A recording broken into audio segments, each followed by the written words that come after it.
Is it on now? It's on now. Okay. I want to tell you the story about my leaving Germany and the circumstances surrounding it. It's a long story, and I don't know how much I can tell you in the time that we have allotted for it at this particular moment. But to begin at the beginning, I was born in Mannheim, and after 8 or 9 days, I don't know how many days I spent in the hospital there, we went to Schwetzingen, where I spent the next 15 years. And Schwetzingen was a community of about 9,000 people. It tried hard to reach 10,000, but as to my knowledge, as long as we lived there, it never did. But my heritage is as follows.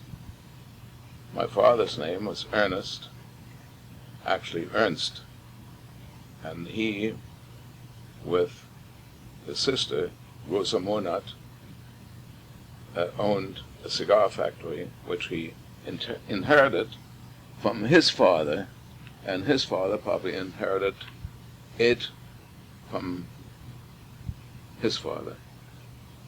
And it was quite an enterprising factory. They had quite a number of people. I guess at their height they must have employed about 100 people making cigars.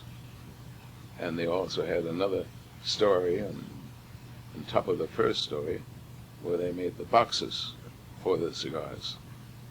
So they were pretty well self-sufficient in the cigar business.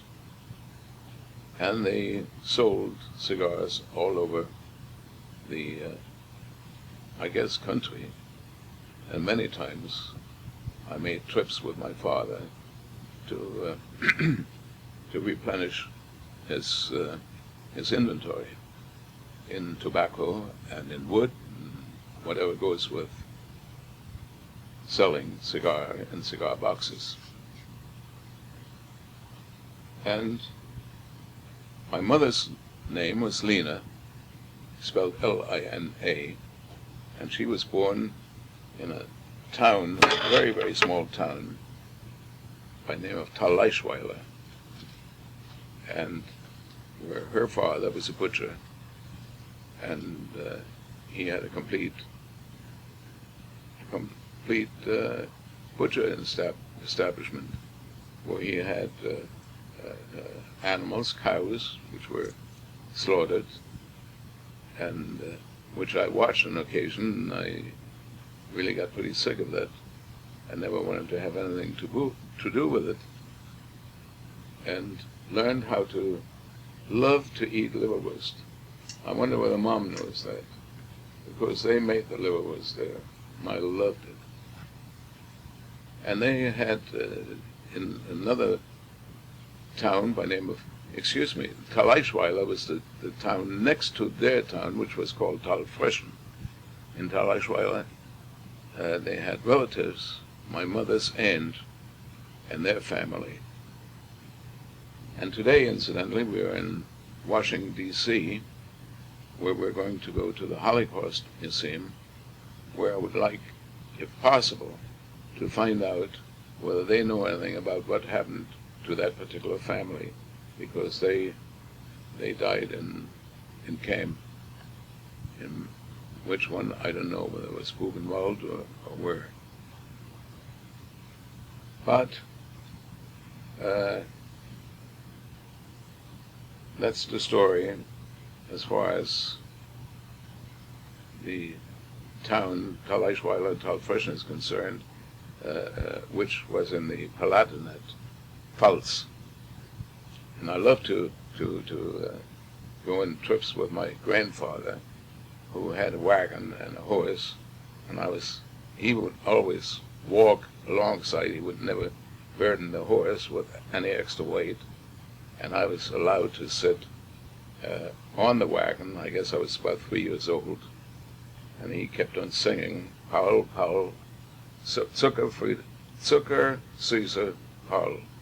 Sorry that I can't sing it, because I've really forgotten a lot of the words, and I've forgotten the melodies.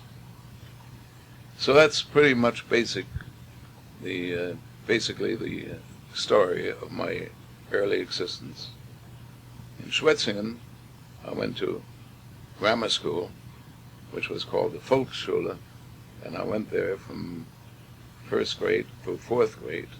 And my most favorite teacher was a teacher by the name of Bauer, and he was just wonderful. And he taught me a lot. He taught me a lot as far as manners are concerned. He taught me a lot about life. And I was only between 6 and 10 years old while this went on. From there, I went to what was called the Realschule, which was similar to a gymnasium, and as a matter of fact, later on it was called the gymnasium, and where you have to go for 9 years in order to graduate, which was called the Abitur.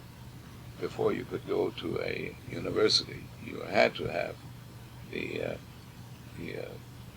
had to go through the entire program to get the Abitur. And in our case, the languages were French, which I took from the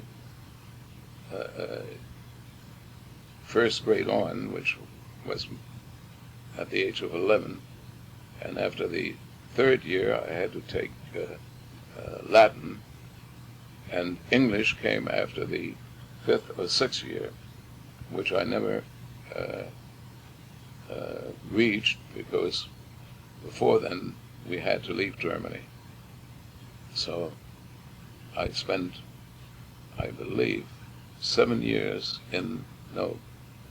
full years in the Realschule to the age of 15. While in school, I became, or I was even before then, a real sports enthusiast, and I was on 3 different teams.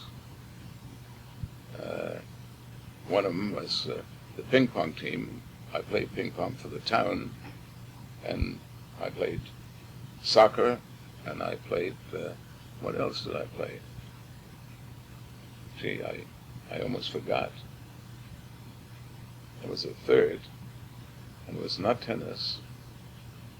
It was, well, I was on the track team, so that about makes 3, but there was another team that I was on. And I had a lot of friends, at least 6, and we were all very, very close. And I never heard anything about anti-Semitism or anything like this. We all were the same, and there was no difference between any of us. One of them was a fellow by the name of Karl Janda, who visited us in the United States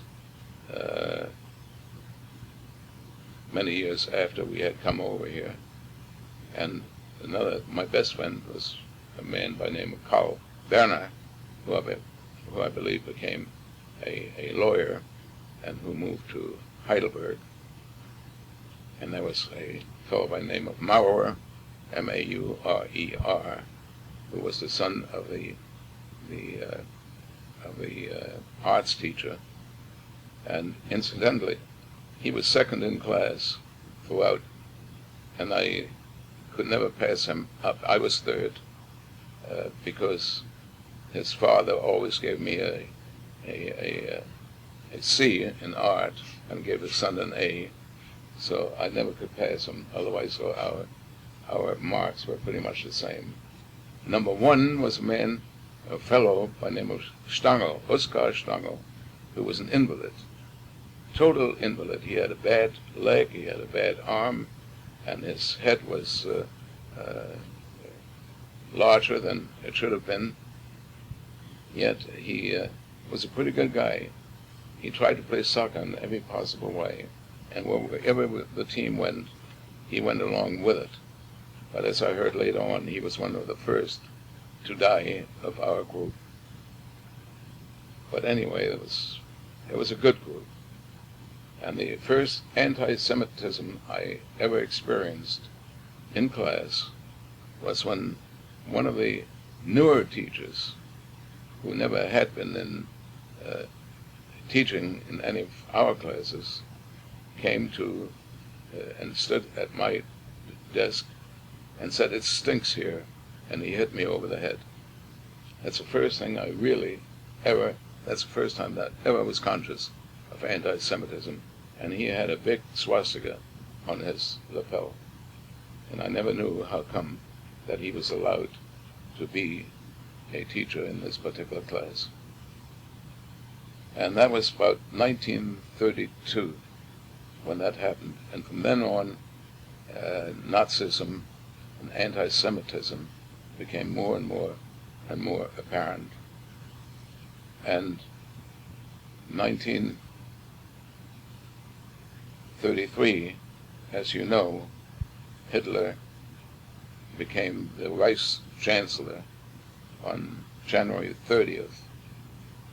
And before then, he had been trying to get that job, but in the election in 1932, he was badly beaten by Hindenburg, and did not get what he really wanted. But he did have 35% of the vote, which was considerable. And when Hindenburg could not make any selection anymore because nobody could fill the job for more than 2, 3, 4, 5 weeks, he named Hitler Vice Chancellor. And then things really became very bad. And on April 1st, there was a day was declared to boycott every Jewish factory, business, and whatever. And there was a whole bunch of Nazis. None of them, which we knew, they all came from somewhere else, in front of my father's business, and would not let anybody in. And pretty much that day, my father decided that we had it, and he could foresee pretty much what was coming, and made an effort to get in touch with a fellow by the name of Sam Monat, a cousin of mine, the son of Rosa Monat, whose incidentally other child was Fanny Monat, which is still living today, and she's living in where is she living now? Fanny, in Orlando. Pardon? Matlin Park in Florida. And who also had come to the United States a year before. In other words, they were in the United States in 1932. And father got in touch with them, and apparently they got in touch with the Hess, the Hesses, in Allentown. They were the owners of the Hess department stores. Got in touch with them, who put wheels in motion to see to it that we would come over here. And we finally had all the papers together, and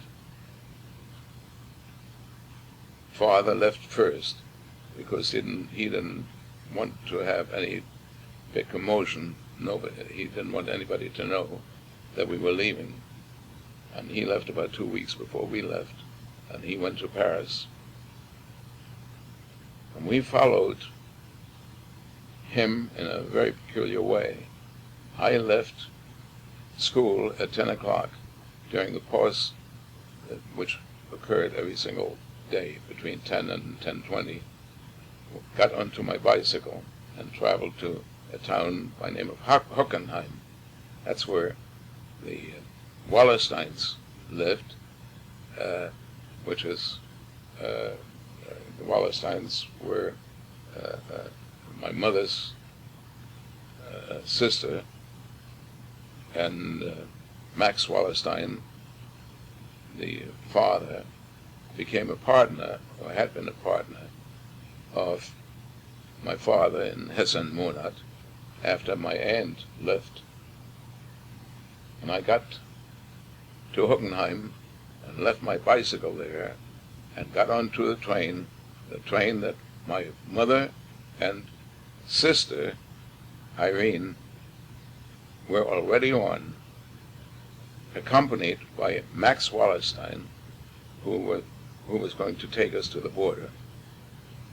And that's what happened. We were on the train, and in the Saar territory, near Saarbrücken, Uncle Max was taken off the train, was frisked, and had to be naked, completely naked, frisked. And that was very early in the game. That was in May or June of 1933. So that the Nazis didn't waste any time in really becoming very, very powerful and executing what they wanted to achieve, namely to get rid of all Jews. And he, however, finally got on the train because they couldn't find anything on him, and he convinced them that he was going to go back, which he did. And we kept on going and went to Paris. And in Paris, How come you weren't? how come that we what? You weren't taken off. Why was he singled Because out? it was a woman, my mother, and 2 children. And they didn't bother with us. They bothered with They the... thought you were just on a day trip? No, they thought that we were going to Paris, but they had no idea how long we were going to stay or what we were You going to had no do. luggage or nothing? We had very, very little luggage. Very little luggage. And we went to Paris, where my father and Sam Monat received us. And we were supposed to leave for the United States the following week. But we were stopped by the American consulate because my sister's documents, birth certificate, was not the original, and they wanted the original. And we had to stay in Paris for another, I guess, about 6 weeks or 2 months before we got onto a ship to go to the United States. And the ship is the Olympia. I guess it was the Olympia, which was a 4-master, tremendous, tremendous ship. How did you finally resolve the matter of getting the papers corrected?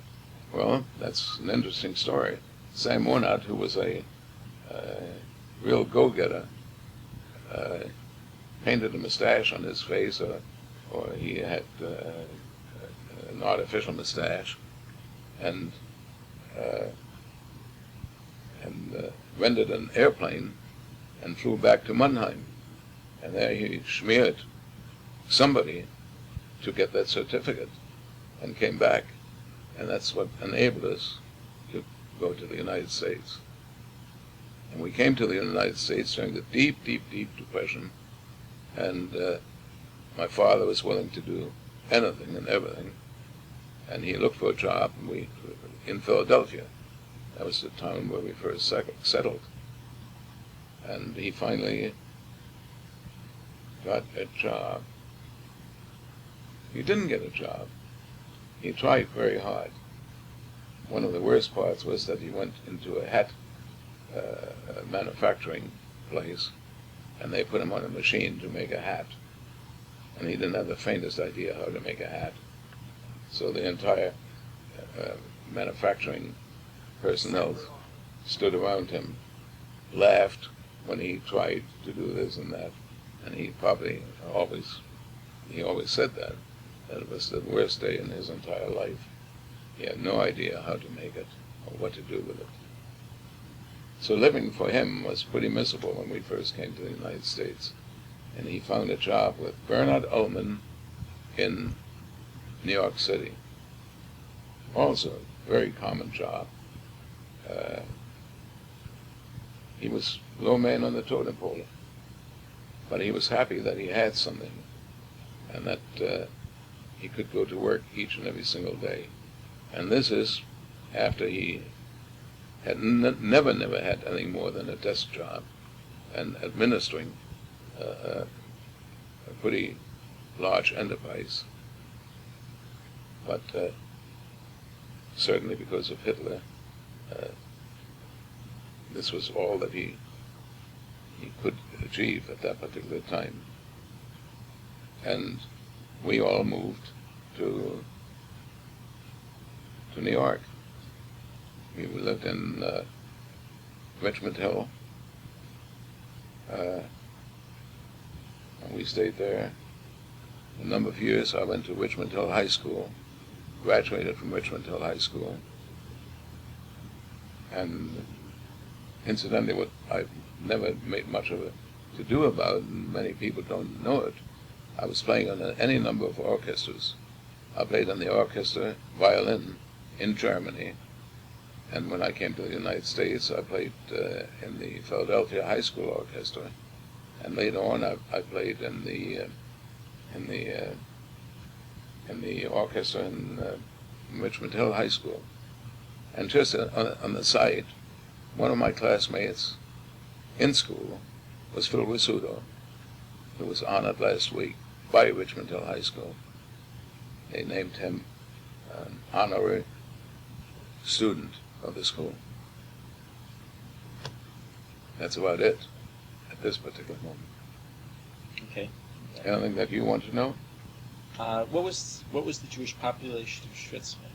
The Jewish population in Schwetzingen was about 10 families.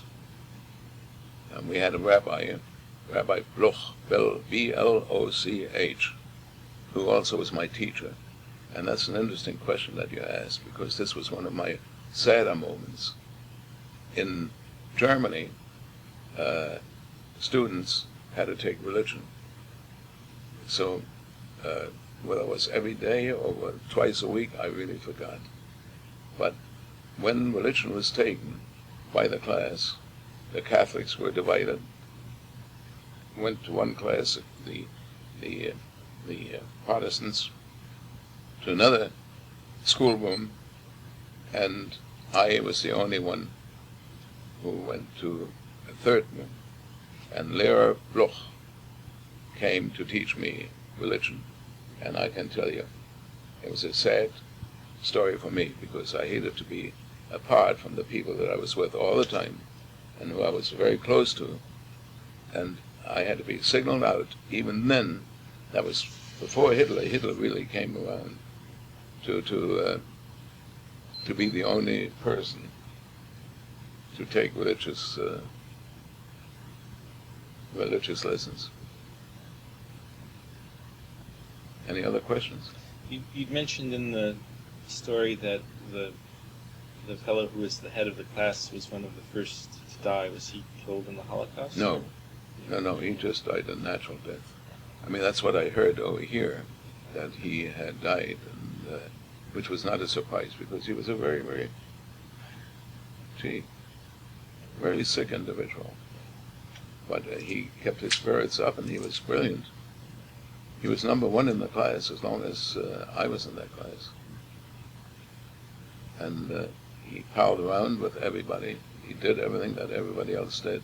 He could hardly walk, but he kicked the soccer ball in every way, in the most unusual fashion. But he was with us. Did you find it remarkable that your father made the decision to leave Germany, given that he still owned the cigar factory? Because we realized that when there was a boycott, that he really felt that things were going really wrong, and so we didn't mind. I didn't mind. My mother minded it, and my sister certainly didn't. She was 8 or 9 years old, and the only thing that she was afraid of was to go on a boat. She never wanted to go on a boat. She was afraid of a boat. But I didn't mind it at all, because I also felt after that teacher hit me over the head, and after I was thrown out of from the teams, I couldn't play soccer anymore, and I was taken off the soccer team and the tennis ping pong team. And the third thing was the Boy Scouts, of which I was a member from the day I was 10 years old. And I was one of them. There was and the Boy Scout leader went to a town by the name of Karlsruhe, where the what do you call it? The the location of the hierarchy, of the Boy Scout hierarchy was, and tried to keep me in the Boy Scouts. And he couldn't. And he came back very, very disappointed to tell me that I was out. And after that, I had no interest anymore in Germany. So it was very easy. If those things wouldn't have happened, I think I would have really minded to leave.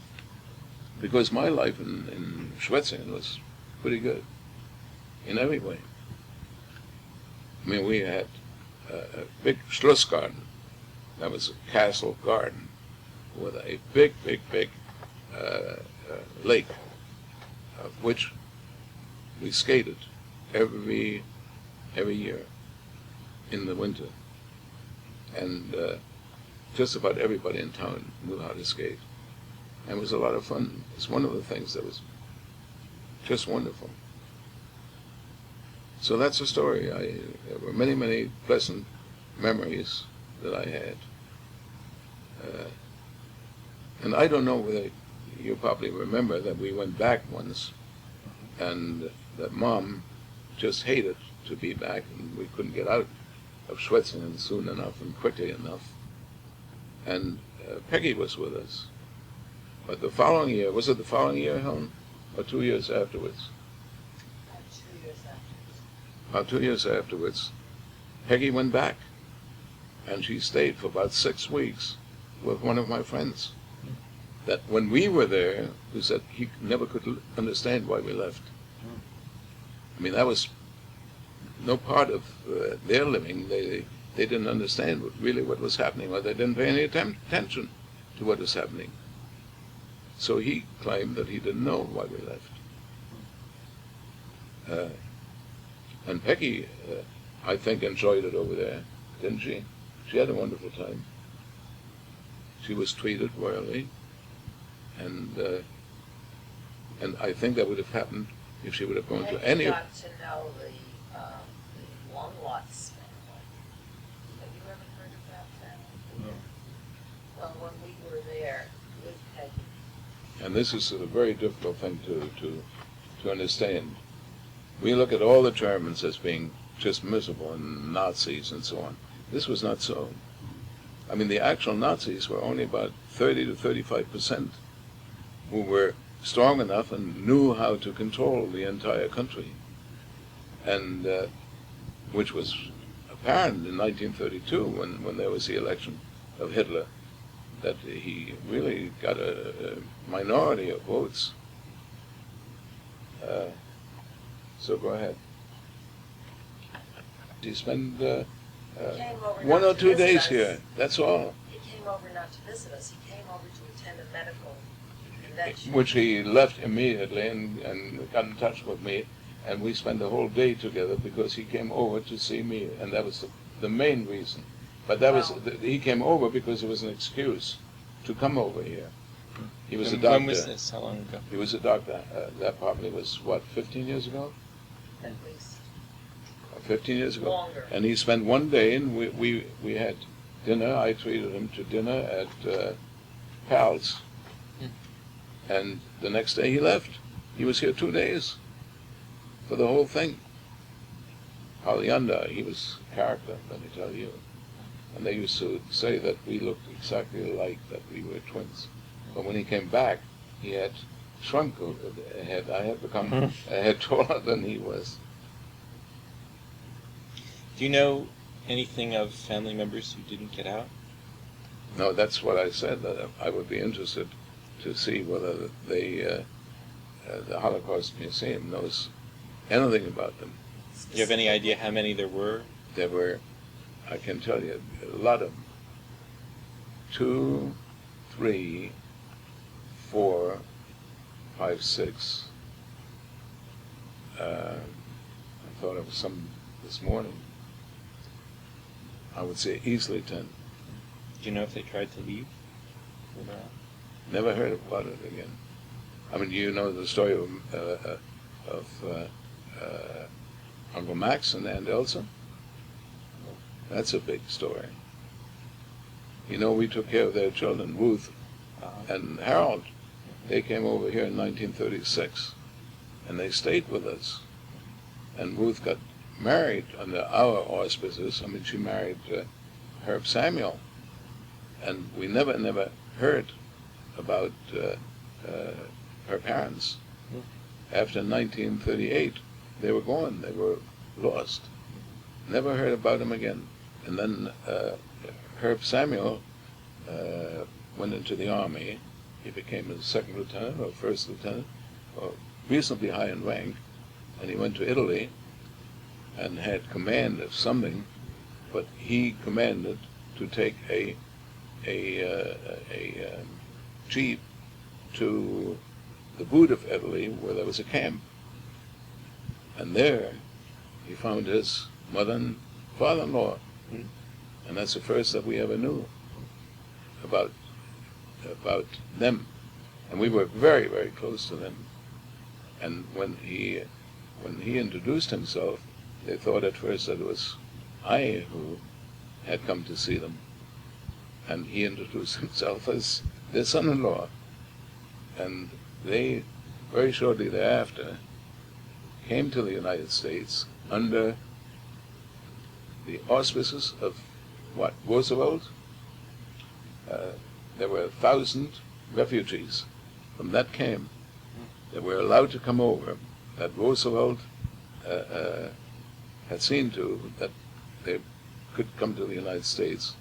And they went to a camp by the name of, was it Owego or Oswego? Oswego. Was Oswego? That's correct. I never was quite sure. Which was Yeah, I almost, wouldn't be sure. It's which was Oswego. almost an internment camp, because they couldn't get out unless there was somebody with them who would take them out. So they spent in those wooden cabins, no better than in a camp over there, for quite a while, until they were let out.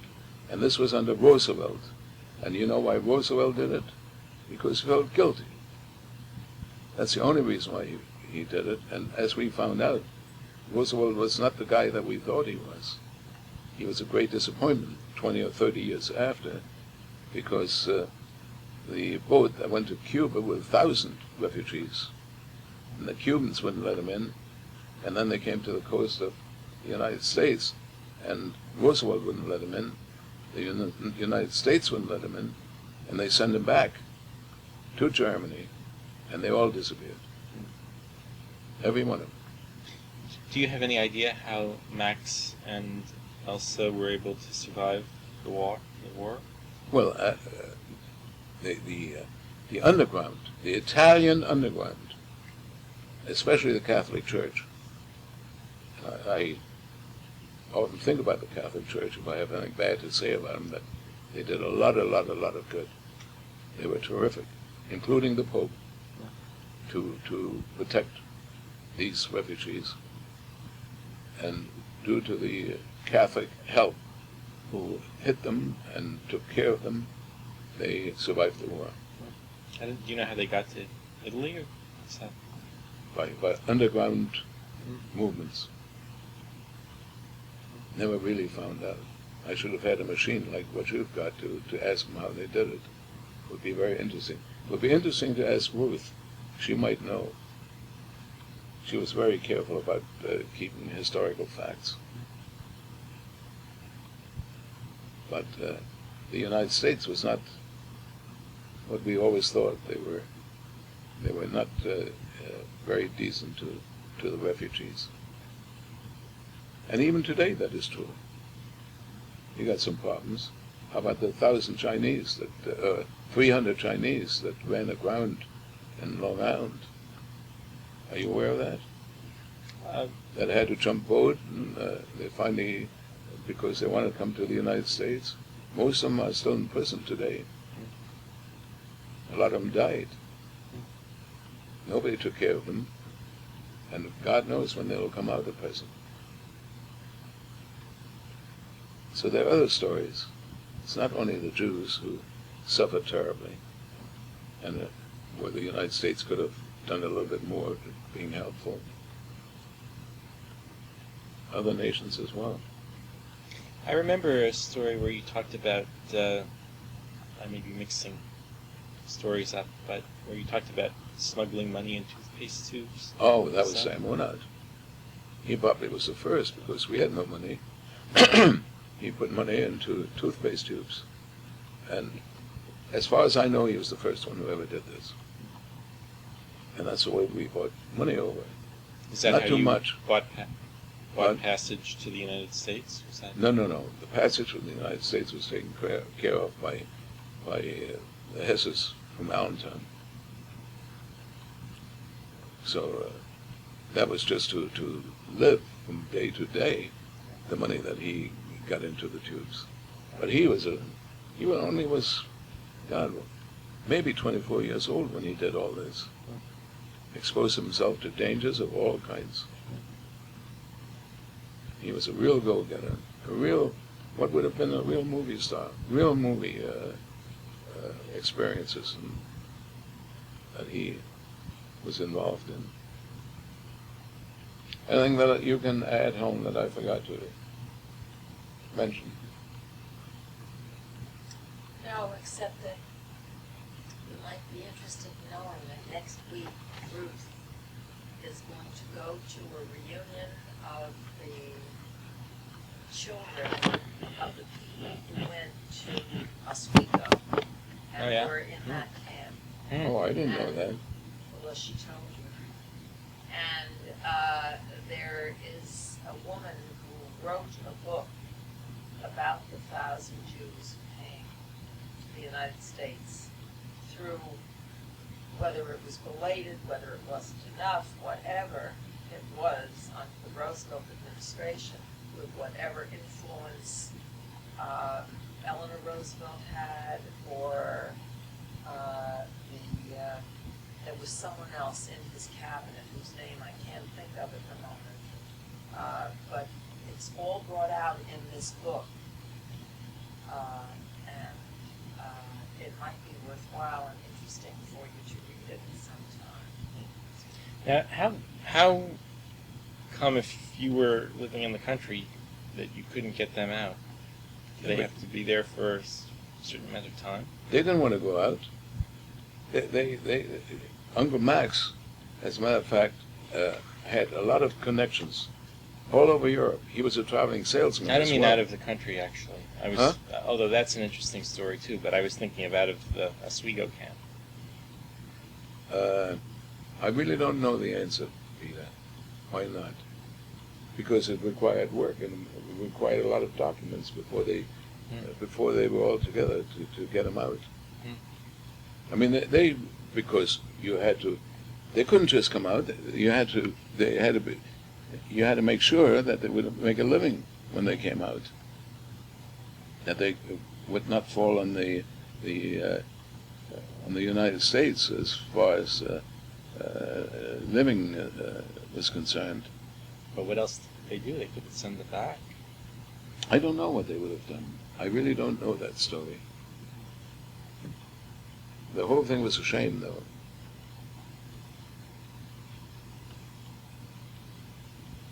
Where's the? But they were happy that they were here, that they were out of the total danger. Sure. At least their life was saved. That was good. What was it like to visit them? Do you remember? Remember the visit? Well, it was a tough get-together. To see them in huts again when you thought now they're free and no concern. Did we go after Ruth and Harold? Yeah, go where? After they had been to see their parents? We went with your mother, who went to visit her sister in Brooklyn. You went with your mother and father? Are you sure they were along? I thought we did it on our No, own. we did not do it alone. We went with them, and then we peeled off from them, we took a train, and we were going to the Erie, and I remember all the flies on the train. But it was beautiful country. I remember. What came to follow, there was no concern. I mean, no comparison. We got away easy by comparison what happened afterwards. Do Especially you remember 19 when when it became impossible to leave? It must not have been long after you left. Well, it was pretty much impossible when we left. We incidentally were number 3, 4, 5, and 6 on the immigration visa. There were only 2 people before us. I mean, the So United States was very, very strict about how many people came over. And look what's happening today. They came by the thousands from Mexico and from all over. They're So coming. even with waiting in Paris for 6 weeks, you were still very early in the... Oh, sure, it was very, very early. There were so many people, Peter, who stayed on because they didn't think it could happen. That's right. And I mean, German Jews loved Germany as much as any German loved it. And they didn't Grandma want to Tessie leave. used to say they were more German And the than they were Germans. Jewish. That's right. And she said this, it was an observation, but it had a degree of criticism in it because she felt that they shed their Judaism too easily and didn't stand up for what they were. That they were willing to throw off the cloak of their Judaism. Therefore, and that nobody can ever do that, no matter how they try. And proof was the fact that they went back to any strain of Jewish blood. And after they got rid of the cripples, the gypsies, the Jews who were full-blooded, then they went to anybody who had intermarriage, a grandparent, whatever. That's right. And their goal was to wipe everybody with any drop I mean, of for Jewish instance- blood in them. off for the instance, face of the earth. Emily would have been considered completely Jewish. Her children would have been considered completely Jewish. Their children would have been completely Jewish. They wanted to get rid of them. No Jewish blood at all.